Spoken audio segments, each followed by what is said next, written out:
व्यक्तिगत स्वार्थ नहीं है, ये मैं केवल बांग्लादेश की भलाई के लिए कह रहा हूं। हालांकि जितने भी, चाहे वो पाकिस्तान में इस तरह के संकेत हो या बांग्लादेश में हुए, भलाई भलाई क्या होती है, सबका एक व्यक्तिगत एजेंडा भी होता है। निपुण आलम मैं बयान यहाँ मेरे पे ये साथ कहना मौजूद है। चाहूंगा, एक जस्ट एक मिनट जी इसको मैं, प्लीज।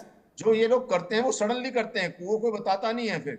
वो जी। तो जैसे जैसे मुशर्रफ ने वहां से जो है जहाज से जाके वहां पे अपना हम्म। जब उसको नहीं उतरने दिया, तो ये सडन होते हैं। अगर ये कू करना होता जैसे कि सोहेल साहब ने किया, तो ये अगस्त के महीने में ही हो जाता। हम्म। लेकिन ऐसे जो है, अभी तो वो वार्निंग देके देश की बात कर रहे हैं, चाहे उनकी मजबूरी है, हम्म। उनको और सपोर्ट नहीं कर रहे होंगे आर्मी जनरल, ये बात हो सकती है जी। निपुण आलम बयान मेरे साथ मौजूद है। निपुण साहब, पिछले साल सरकारी नौकरियों में आरक्षण के कारण आंदोलन हुआ, छात्रों ने आंदोलन किया, छात्र संगठनों ने आंदोलन किया, 1200 से ज्यादा लोग मर गए। और अब वो छात्र नाहिद इस्लाम, जो सरकार के प्रतिनिधि के तौर पर मोहम्मद यूनिस के साथ थे, पद से इस्तीफा दे दिया और उन्होंने अपनी राजनीतिक पार्टी बनाने की घोषणा कर दी है। क्या ये एक कारण है जो सेना के अध्यक्ष, सेना के जो प्रमुख हैं, उनके माथे पर शिकन लेकर आ रहा है? क्योंकि उस वक्त भी यही छात्र संगठन था। अब ये छात्र संगठन सीधे सरकार में शामिल होना चाहता है और सरकार में शामिल होने के लिए वो राजनीतिक पार्टी बना रहा है और राजनीतिक पार्टी बनाकर निश्चित तौर पर राजनीतिक एजेंडे के साथ वो अपनी उपस्थिति देगा। तो शायद सेना प्रमुख को लगा होगा कि ये एक बड़ा कारण हो सकता है कि एक बार फिर से हिंसा का दौर हो, इसलिए सेना प्रमुख वकार ने चेतावनी देने की कोशिश की हो। मनोज जी, आपका प्रश्न बहुत ही शानदार प्रश्न है और मैं इसका उत्तर दूंगा।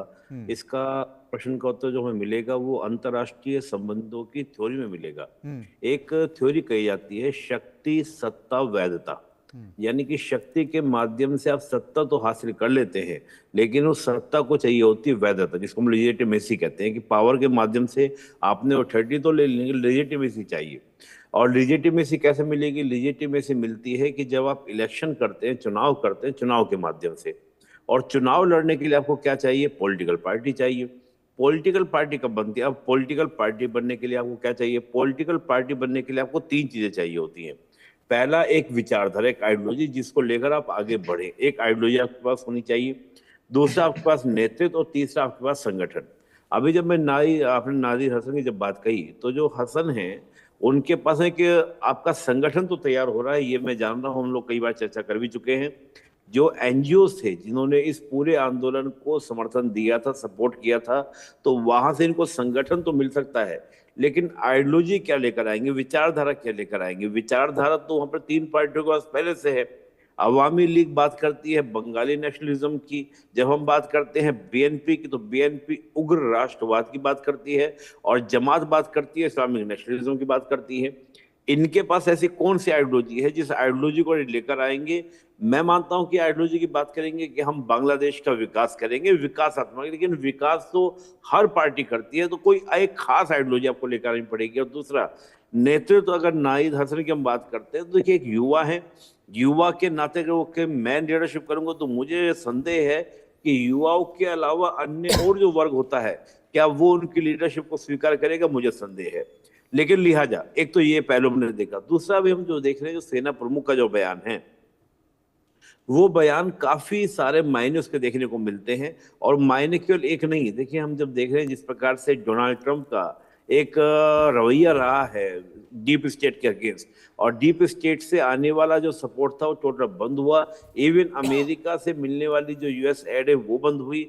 तो इसका मतलब ये होता है कि एक अच्छा खासा दबाव जो है आपका बांग्लादेशी गवर्नमेंट के ऊपर पड़ा, जो प्रेजेंट इंटरिम गवर्नमेंट है। दूसरा, भारत के ऊपर यह अधिकार दे दिया गया कि भारत क्या करेगा, मैनेज करेगा, ये अमेरिका ने एक्सेप्ट कर लिया। यानी कि इसका मतलब ये है कि भारत को एक तरह से फ्री हैंड है, उसको वेस्ट की ओर से किसी तरह का कोई प्रेशर क्रिएट नहीं होगा। और अगर ये केवल राजनीति इतने तक सीमित है कि सेना प्रमुख क्या बोल रहे हैं, नादिर हसन क्या बोल रहे हैं, मोहम्मद यूनुस क्या बोल रहे हैं, तो हम कहीं ना कहीं इग्नोर कर रहे हैं दोनों बेगमों को। दोनों बेगम यानी कि खालिदा जिया और आपका शेख हसीना, क्या वो चुप बैठी हैं? क्या वो कोई एक्शन नहीं ले रही हैं? मुझे ऐसा नहीं लगता। और खास तौर से हम देखें कि अगर यहाँ पर अमेरिका साइडलाइन अपने आपको कर लेता है, तो चीन यहाँ पर एक बड़ी भूमिका में आता है, और चीन अगर बड़ी भूमिका में आता है तो सीधे टेंशन भारत के लिए बनती है। तो मैं मान रहा हूं कि अंदर खाने भारत भी इसको क्या करेगा, सपोर्ट करेगा। और जो सेना प्रमुख हैं, सेना प्रमुख की रिलेटिव लगती है शेख हसीना, शेख हसीना की जो कजिन है वो इनकी वाइफ है, जो सेना प्रमुख जो जवाहर साहब है उनकी आपकी वाइफ है। तो एक पारिवारिक संबंध, और बिल्कुल आपने सही कहा, छोड़ने में भी हमने पिछले दिनों उनका इंटरव्यू भी देखा, इंटरव्यू में उन्होंने कहा था, साफ साफ कहा था कि हम जो है आपका भारत के साथ अच्छे संबंध लेके चलेंगे। तो मैं देख रहा हूँ कि एक बैलेंसिंग वाली जो अप्रोच इनकी रही है, तो मैं मान रहा हूँ कहीं ना कहीं एक नए कोप की, एक नए परिवर्तन की तैयारी है। इसमें निश्चित रूप से मैं मानता हूं कि भारत की भूमिका, और जो मैं बार बार बोल रहा हूं कि दोनों बेगमों की जो भूमिका हो सकती है वो भी आपको यहाँ पर देखने को मिलेगी। तो इसके निहितार्थ जो पूरी घटनाक्रम के हैं वो बहुत बड़े मायने निकल के जी। आ रहे हैं। और मैं नाइद हसन को कोई बड़ी इस समय नहीं मान रहा हूँ कि वो हो सकता है कि ये खतरे को भाप गए हों, एक नया परिवर्तन आने वाला है, और हो सकता है कि मेरे को भी इश्यूज क्रिएट हो जाएं।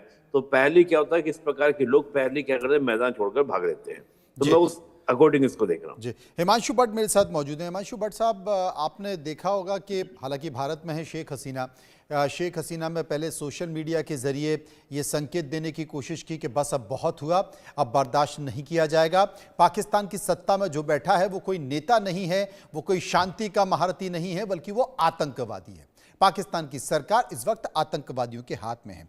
उन्होंने अपने कार्यकर्ताओं को कहा कि तैयार हो जाओ और सड़कों पर उतर जाओ और विरोध प्रदर्शन करो। आवामी लीग के कार्यकर्ताओं में जोश निकल कर आ रहा है। अब सेना प्रमुख ने भी एक संकेत दे दी कि वही सेना प्रमुख है कि जब तख्ता पलट हो रहा था तो बहुत सुरक्षित रास्ता शेख हसीना को देने वाले यही सेना के प्रमुख थे, वकार साहब थे, उनके रिश्तेदार तो हैं ही।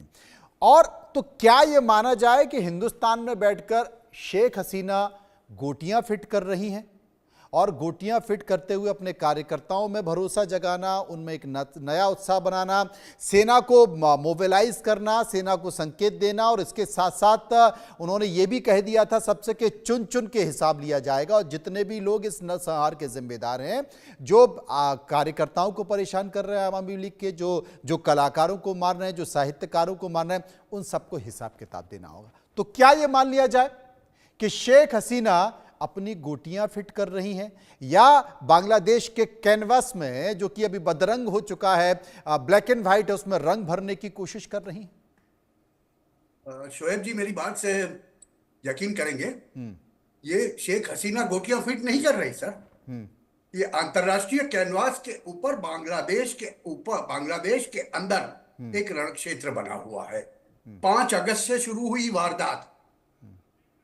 जब ट्रंप ने यूएस का प्रशासन संभाला, और निपुण जी सब बता चुके हैं, तब आर्मी चीफ ने कुछ नहीं कहा, शेख हसीना को सेफली निकाल दिया, कहा मुझे राजपाट नहीं चाहिए।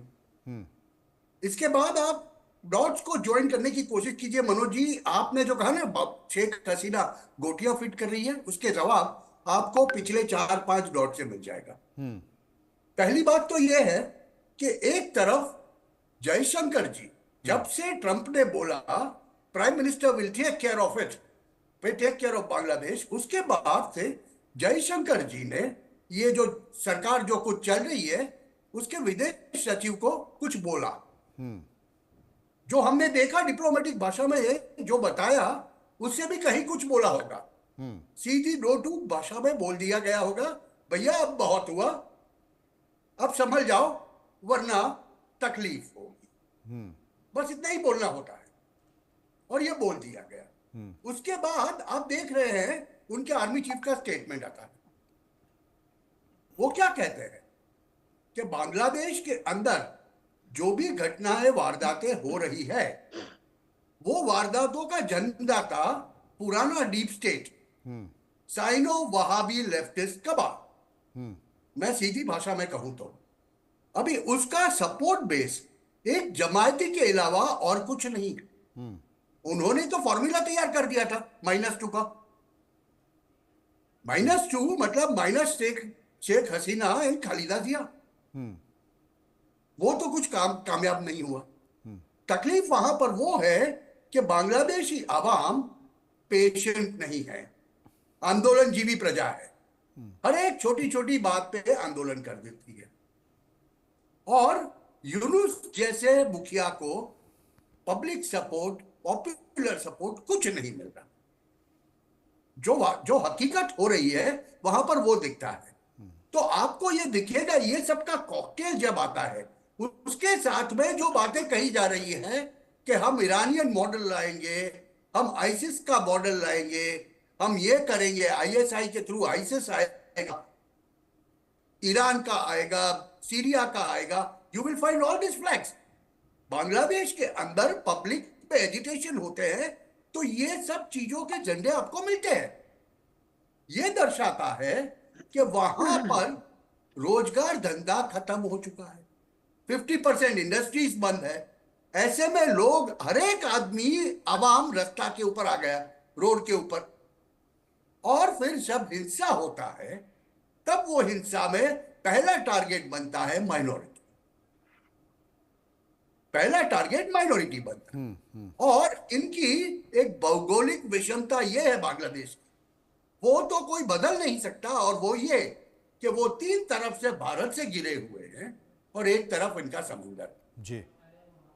तो उनको तो भारत के साथ में रहे बगैर और कोई चारा नहीं है। उनको अच्छा लगे न लगे, they will have to stick with India. उनका 3940 किलोमीटर का बॉर्डर है।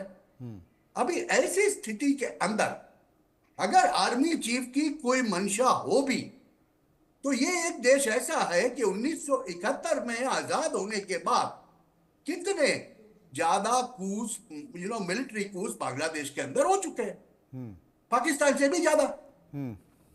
ये बात को आप झुठला नहीं सकते, ये हकीकत है। बिल्कुल सही। अभी ऐसी स्थिति में एक कू होना बहुत स्वाभाविक बात है, मगर कू होने से भी ज्यादा मुझे जो तकलीफ है वो ये तकलीफ है कि वहां की आवाम इतनी ज्यादा पिस रही कि ये कू के बाद भी क्या वहां पर सही मायनों में डेमोक्रेसी बहाल होगी? नहीं होगी। लगता नहीं है। आपका कहना सही है कि लगता नहीं है, लेकिन जैसे मोहम्मद यूनिस ने संकेत दिए हैं कि भाई 2025 के अंत तक चुनाव हो जाएंगे, वो चुनाव भी होंगे, ये भी नहीं लगता है। शोएब चौधरी मेरे साथ मौजूद हैं। अचानक से शोएब चौधरी साहब, संयुक्त राष्ट्र महासचिव एंटोनियो जो कि बांग्लादेश ढाका के दौरे पर पहुंच रहे हैं,